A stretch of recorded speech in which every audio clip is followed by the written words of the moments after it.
purpose of this is about getting those conversations, that dialogue, those negotiations moving again.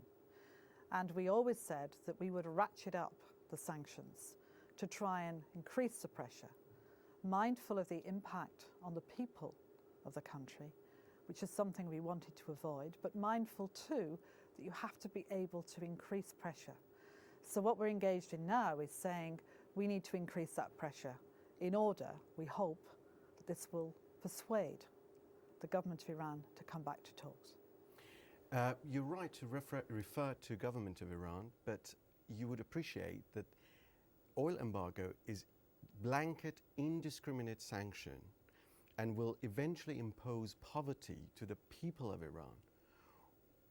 Are you, in a way, encouraging a revolt from within, or what do you expect the Iranians to do? I think what the Iranians have done with the economy of Iran has already imposed economic hardship on people in a way that was probably unnecessary.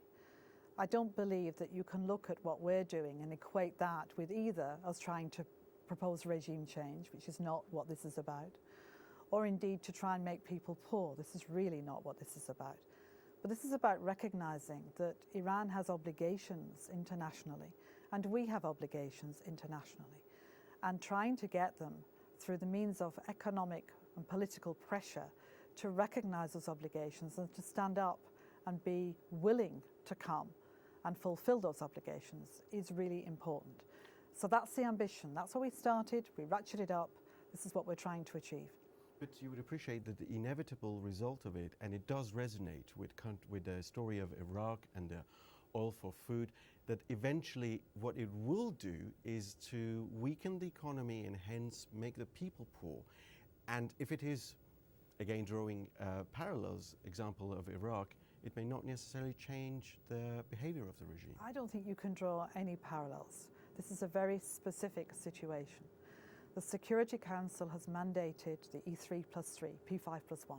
That means China, Russia, United States, France, Germany, UK, with me as the chief negotiator to try and work together to get that dialogue moving and to try and resolve this issue. An issue that you will know well resonates not just across the region, particularly with the Gulf states and beyond, but across the world. Real concern of what this might mean. And what we're really trying to do, and it's up to the government of Iran to respond to this, we have put out on the table a number of different ways in which they could show that they were open and transparent and that their ambition was not to create nuclear weapons. You have met Iranian nuclear negotiator 2 times already. How generally hopeful you are that you will go back to negotiating table with the Iranians? And what should the Iranians do at this stage for EU to suspend the sanctions it imposed today? Well, I'm always hopeful. I've spent 2.5-day sessions with Dr. Jalili. He knows well what I'm trying to do.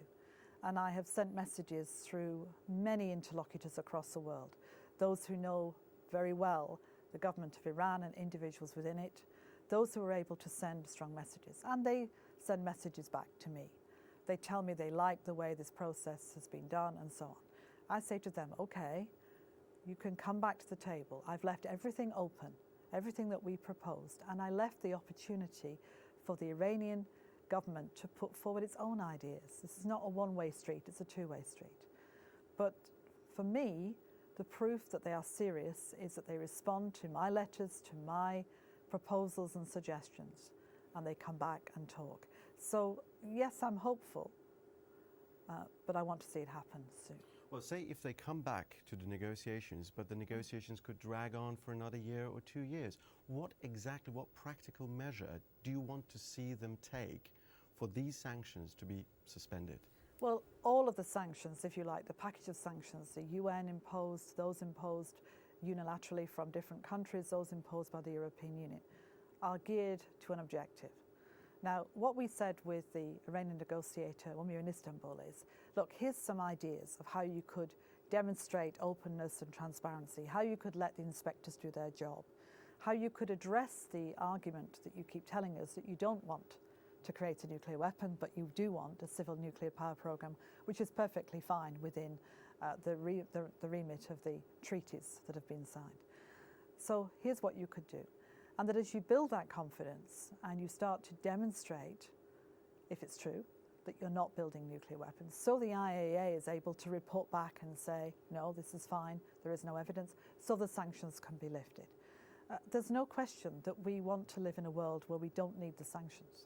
There's no question that if Iran responds positively, the sanctions can eventually be lifted. But the process of doing so now requires them to act. Every time these sanctions, there's a talk of these sanctions, or something is ratified about them, the oil price jumps $1, and so it did today.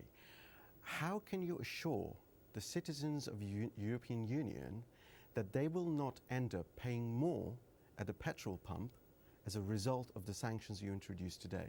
Well, one of the things that we do with sanctions is always monitor their effectiveness. That's primarily, of course, to make sure that people are not evading them by getting round them in a variety of different ways, and to make sure they're having the effect that you want to have.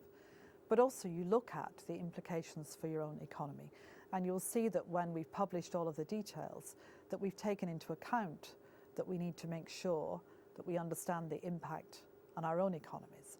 And that will be an issue that will be kept very much under review. It's very important that sanctions achieve their objective. Their objective is not to hurt people, either our own or the people of Iran, but to persuade the government that in order for it to show its part in the international community, it needs to come back to the table. Thank you very much.